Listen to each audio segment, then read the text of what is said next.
नमस्कार, मैं सीके आनंद आपका हमारे स्पेशल कार्यक्रम आखिर क्यों में स्वागत करता हूं। और हमारे साथ मौजूद हैं श्री संजय चोपड़ा जी, जो कि ज्योतिष, लाल किताब एवं वास्तु के माहिर हैं।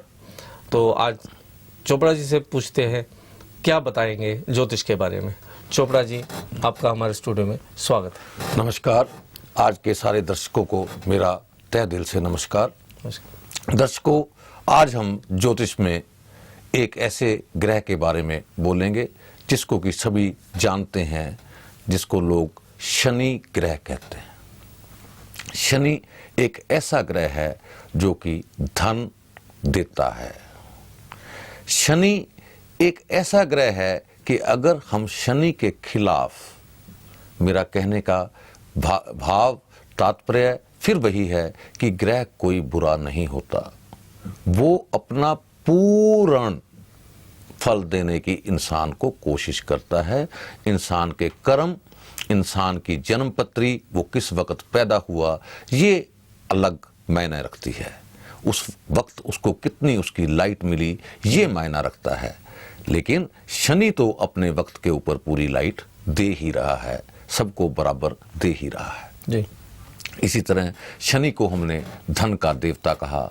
इसी तरह अगर किसी आदमी का शनि किसी ऐसे घर में आ जाता है, कुंडली के 12 घरों के अंदर, 1 से लेकर 6 घरों के अंदर शनि कुछ मध्यम प्रभाव देता है, बाकी के घरों के अंदर ये तकरीबन उच्च का ही प्रभाव देता है। तो ये चीजें ग्रहों के साथ मिलाते हुए इसका किस ग्रह के साथ अच्छा दोस्ताना है, किस ग्रह के साथ ये अच्छा व्यवहार नहीं करता, जब 2 ग्रह इकट्ठे हो जाते हैं, तो ये भी एक विषय है। शनि धनदायक है। शनि कई बार बीमारी भी देता है। शनि कई बार एक्सीडेंट भी करवाता है। बेसिकली फिर वही बात कि शनि एक्सीडेंट नहीं करवा रहा, इंसान का कर्म या उसकी जन्म कुंडली उस वक्त उसको गेन नहीं कर पाई और उसका एक्सीडेंट हो गया। यही हमारे प्रोग्राम का विषय है कि आखिर क्यों हुआ ये एक्सीडेंट, क्यों हुआ, या इसको अगर पॉजिटिव सेंस में लें तो आखिर ये आदमी इतना अमीर क्यों बना, उसके पास इतना धन कैसे आया। ये सब शनि महाराज की कृपा है कि उसके पास इतना धन आया। शनि एक ऐसा ग्रह है जिसको खुश करना एक आम इंसान के लिए बहुत ही ज्यादा आसान है।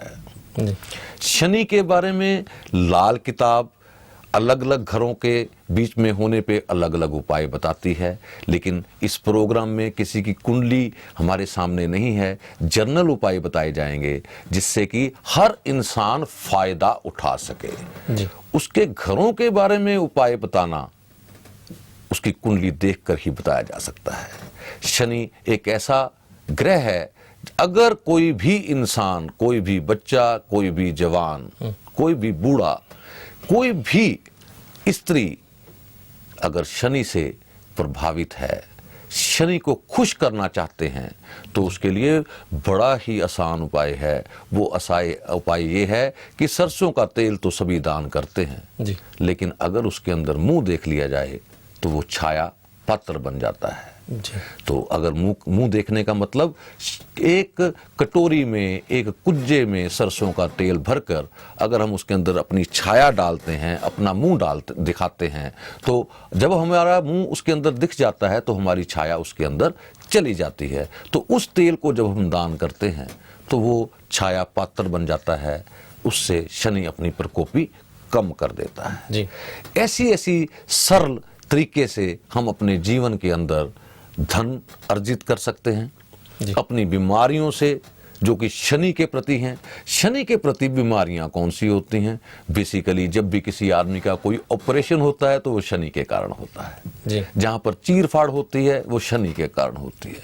जहां पर एक्सीडेंट होता है तो वो शनि के कारण होता है। उस वक्त हम लोग जब ज्योतिष की टेबल पर बैठकर किसी की जन्म पत्री देख रहे होते हैं तो उस वक्त हम ये देखते हैं इसकी शनि की डिग्री कितनी है, इसको शनि ने जन्म लेते वक्त कितनी लाइट दी, उस हिसाब से ही हम लोग उसकी प्रेडिक्शन करते हैं कि ये इतना धनवान बनेगा या इसका यहाँ पर प्रॉब्लम आएगी, इसका एक्सीडेंट हो सकता है।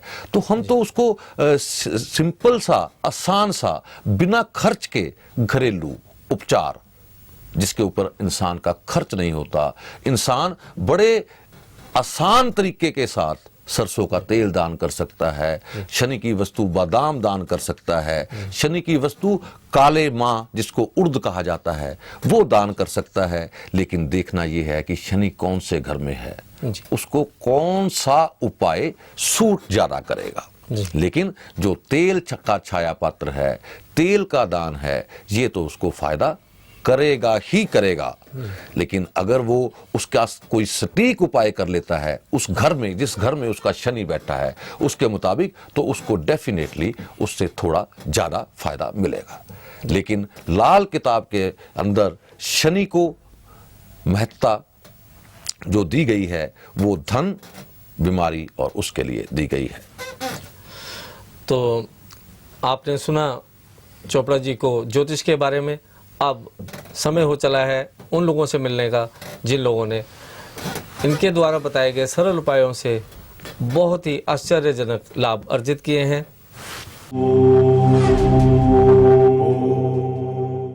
कोई तकरीबन 12-13 साल पहले मैं गया था, मेरे बेटे की ना आंखों में प्रॉब्लम थी। अच्छा जी। तो उनके पास किया था कि मैंने हैदराबाद दिखाने जाऊंगा इसको। वो कहते कि नहीं, कोई ज़रूरत नहीं है आपको जाने की, तो आप उपाय कीजिए लाल किताब की, तो ये बिल्कुल ठीक हो जाएगा।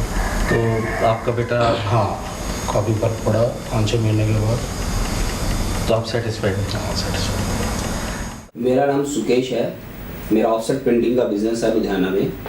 ज़िंदगी में परेशानियां सबको आती हैं, मेरे को भी आई। लेकिन मेरे को लगता था कि मेरे बिज़नेस की जो परेशानियां हैं वो कुछ अलग हैं और बहुत ज़्यादा है।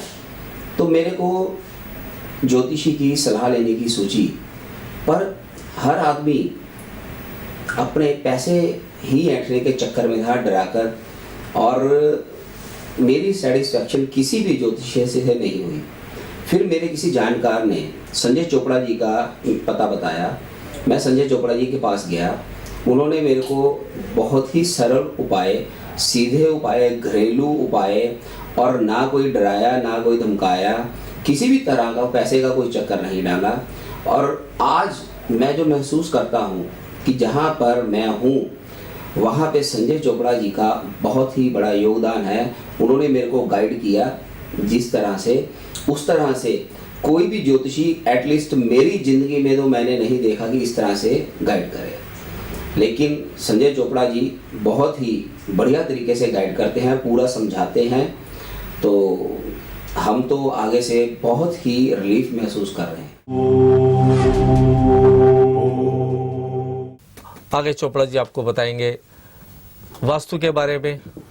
चोपड़ा जी, वास्तु के बारे में आज हम आपको ये बताना चाहेंगे कि एक दिशा, जब हम सुबह उठकर सूरज की तरफ देखते हैं तो हमारे बाएं हाथ होती है, जिसको कि उत्तर कहा जाता है।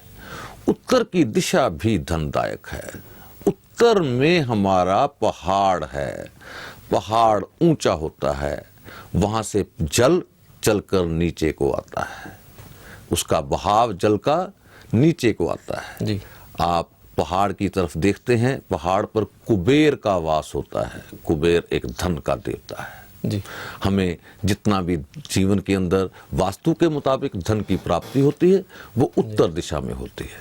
तो उत्तर की पॉजिटिव एनर्जी हम एक घर के अंदर कैसे ले सकते हैं?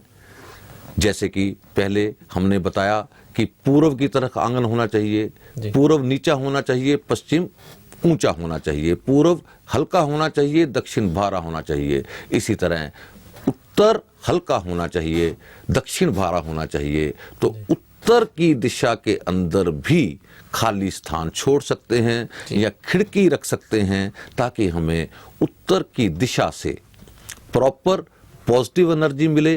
वो पॉजिटिव एनर्जी बेसिकली हमारे लिए धनदायक है। इसी तरह उत्तर की एक और भी परिभाषा है जो कि एक बहुत सरल तरीके से हम समझ सकते हैं।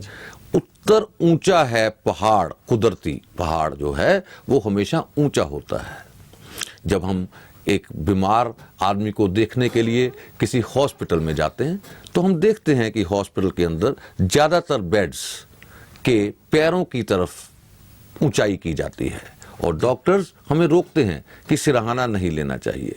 बेसिकली डॉक्टर्स का मतलब यही होता है कि हमारी ब्लड सर्कुलेशन चलती रहे, हार्ट की तरफ ब्लड प्रॉपर चलता रहे, इसीलिए वो हमारे पैर ऊंचे करते हैं। इसी तरह उत्तर ऊंचा है, अगर उत्तर ऊंचा है तो उत्तर के बिल्कुल सामने जो दिशा है वो दक्षिण है, दक्षिण नीची है। वास्तु ये कहता है कि उत्तर को नीचा रखो, दक्षिण को ऊंचा रखो। लेकिन जब आप सोते हैं, जो आपका बेड है जिसके ऊपर आप सोते हैं, उस बेड के पैर उत्तर की दिशा में होने चाहिए, ताकि क्योंकि उत्तर ऊंचा है, भगवान ने ऊंचा कर रखा है उत्तर को।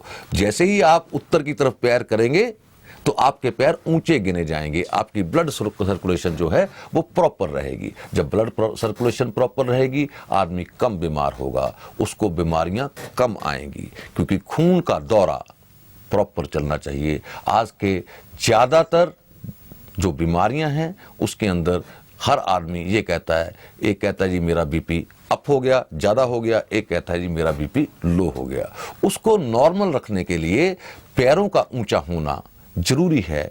तो उत्तर की तरफ हम पैर रखकर अगर सोते हैं तो ऑटोमेटिकली हमारा जो सर है वो दक्षिण की तरफ चला जाता है। तो दक्षिण कुदरती तौर पर नीचा है, उत्तर कुदरती तौर पर ऊंचा है, वो हमें फायदा देता है।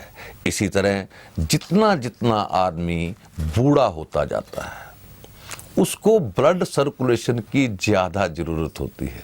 इसीलिए वास्तु का ये सिद्धांत है कि जो उस आदमी का जो घर का बड़ा है, जिसको मास्टर ऑफ द हाउस कहा गया, या जो बुजुर्ग हो गया, एक घर में दो बुजुर्ग भी हो सकते हैं, तो उनका स्थान, उनका जो बेडरूम का स्थान है, सोने का स्थान, क्योंकि ज़्यादातर जो बुजुर्ग हैं वो लेटते हैं, उनके अंदर इतनी एनर्जी नहीं होती, वो घूमते कम हैं, रेस्ट ज़्यादा करते हैं। उनका जो मास्टर बेडरूम का स्थान है वो वास्तु के मुताबिक दक्षिण में ही होना चाहिए, लेकिन सोने वक्त उनके जो पैर हैं वो उत्तर की तरफ होने चाहिए।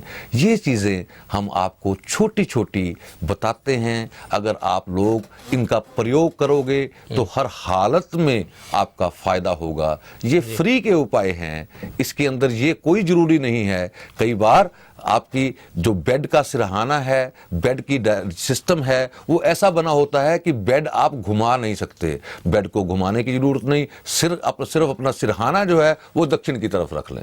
जब आपका सिरहाना दक्षिण की तरफ रखा रहेगा तो आपके पैर अपने आप ही उत्तर की तरफ चले जाएंगे।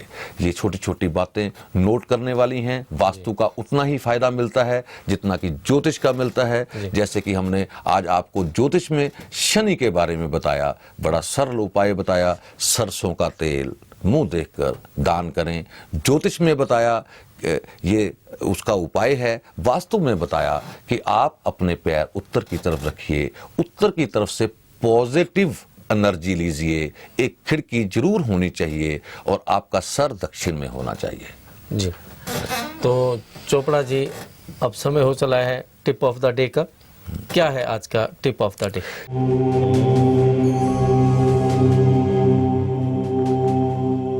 टिप ऑफ द डे आज का जो हम आपको बताने जा रहे हैं वो वास्तु के मुताबिक घर का जो दक्षिण है, जब हम सुबह सूरज को देखते हैं उसके दाएं हाथ दक्षिण है, वहां पर एक रेड रंग का बल्ब लगा दीजिए।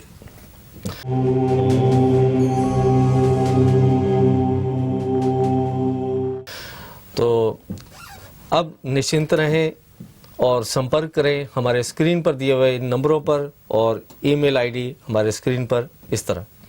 और मुझे दीजिए इजाज़त। नमस्कार। नमस्कार।